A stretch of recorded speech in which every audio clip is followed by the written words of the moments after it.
Hi all, നമുക്കൊരു 3 cake work കണ്ടു നോക്കിയാലോ. അപ്പോൾ ഫസ്റ്റ് വന്നിട്ട് തന്നെ ടെൻഡർ കോക്കനട്ട് ഫ്ലേവറിലുള്ള 1 kg കേക്കാണ് കേട്ടോ. അപ്പോൾ ഇത് കുട്ടിക്ക് ഒരു സർപ്രൈസ് കൊടുക്കാനായിട്ടാണ് കേട്ടോ പറഞ്ഞിട്ടുണ്ടായിരുന്നത്. മോഡലും കാര്യങ്ങളൊന്നും അവർ പറഞ്ഞതല്ല, ഇത് എനിക്കറിയണ എൻ്റെ ഫാമിലിക്ക് തന്നെ കേട്ടോ ഞാൻ ഈ ഒരു സർപ്രൈസ് കൊടുക്കാനായിട്ട് പോകണം. അപ്പോൾ അതുകൊണ്ട് തന്നെ നമ്മൾ ഇഷ്ടത്തിന് ചെയ്തിട്ടുള്ള ഒരു വർക്കാണ് കേട്ടോ ഇത്. ആൾക്ക് ഇപ്രാവശ്യം ബർത്ത്ഡേക്ക് കേക്കൊന്നും ഇല്ലയെന്ന് പറഞ്ഞതുകൊണ്ട് ഭയങ്കര പിണങ്ങി നടക്കുകയാണെന്നൊക്കെ പറഞ്ഞിട്ടുണ്ടായിരുന്നു കേട്ടോ.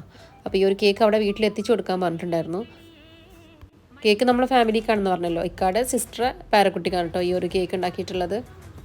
ഞാൻ കേക്ക് കൊണ്ടിട്ട് ചെല്ലുന്ന ടൈമിൽ നമ്മൾ ബർത്ത്ഡേ കേള് കിച്ചണിൽ നിന്നിട്ട് എന്തോ നാരങ്ങ വെള്ളം കലക്കുകയാണ് കേട്ടോ. ആളെന്നെ കണ്ടിട്ട് ഭയങ്കര ഷോക്കായിക്കണം. ഞാൻ മാസ്കും കൂടി ഇട്ടിട്ടുണ്ട് കേട്ടോ, കാരണം അവൾക്ക് ആരെന്നും മനസ്സിലായിട്ടും ഉണ്ടായിരുന്നില്ല. കേക്ക് വാങ്ങാൻ കുറേ കൂട്ടാക്കുന്നുണ്ടായിരുന്നില്ല കേട്ടോ. ആകെ കൂടെ കിളിപ്പോയ ഒരവസ്ഥയിലാണ് ആൾ നിൽക്കുന്നത്.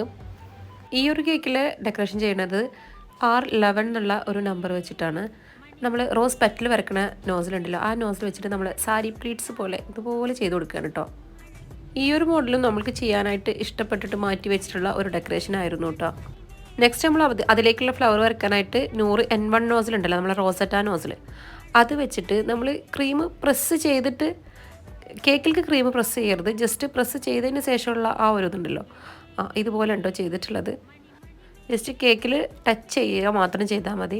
നിങ്ങൾ ഈ നോസിൽ തന്നെ എടുക്കണമെന്നില്ല, നിങ്ങളുടെ കയ്യിൽ വേറെ ഏതെങ്കിലും ഫ്ലവറിൻ്റെ ഒക്കെ നോസിലുണ്ടെങ്കിൽ അതുപോലെ ചെയ്താൽ മതി കേട്ടോ. ഇനി നമ്മൾ കുഞ്ഞു റോസറ്റാണ് കേട്ടോ മുകളിലായിട്ട് വരച്ചു കൊടുക്കുന്നത്. ഇത് ശരിക്കും പറഞ്ഞാൽ 7 ഇഞ്ചിൻ്റെ ഹൈറ്റുള്ളൊക്കെ കേക്കിൽ ചെയ്തിട്ടുണ്ടെങ്കിൽ ഈ ഒരു വർക്ക് നല്ല ഭംഗിയുണ്ടാവും കേട്ടോ. ഇതുപോലെ തന്നെ കുഞ്ഞ് റോസറ്റ നിങ്ങൾ വരക്കണമെന്നൊന്നുമില്ല, വലിയ റോസറ്റ അവിടെ വരക്കാം. ഞാൻ ഇതിൽ ഒറിജിനൽ ആർട്ടിഫിഷ്യൽ ഫ്ലവർ കൂടി എക്സ്ട്രാ വെക്കുന്നുണ്ട്, അതുകൊണ്ടാണ് അവിടെ സിമ്പിളാക്കിയിട്ട് മുകളിൽ കൊടുത്തിട്ടുള്ളത് കേട്ടോ. ഈ ഒരു കേക്കും ടെൻഡർ കോക്കനട്ട് ഫ്ലേവർ ആയിരുന്നു കേട്ടോ. ഇത് നമ്മളെ സ്ഥിരം കസ്റ്റമർക്കാണ്, അപ്പോൾ അതുകൊണ്ട് തന്നെ അവർ പ്രത്യേകിച്ച് റെഫറൻസ് ഒന്നും തന്നിട്ടുണ്ടായിരുന്നില്ല. അപ്പോൾ പിന്നെ നമ്മൾ ഇഷ്ടത്തിന് നമ്മൾ ചെയ്ത് കൊടുത്തതാണ് കേട്ടോ ഈ ഒരു മോഡൽ. കഴിഞ്ഞ നമ്മളെ വീഡിയോയിൽ കാണിച്ചിട്ടുള്ള ആ ഒരു ഡെക്കറേഷൻ നമ്മളെ സബ്സ്ക്രൈബർ ഷഹന ചെയ്തു എന്ന് പറഞ്ഞിട്ട് എനിക്ക് അയച്ചു തന്നിട്ടുള്ള പിക്കാണ് കേട്ടോ ഇത്. വീഡിയോ ആർക്കെങ്കിലുമൊക്കെ ഉപകാരപ്പെടുന്നു എന്നറിയുന്നതിൽ സന്തോഷം.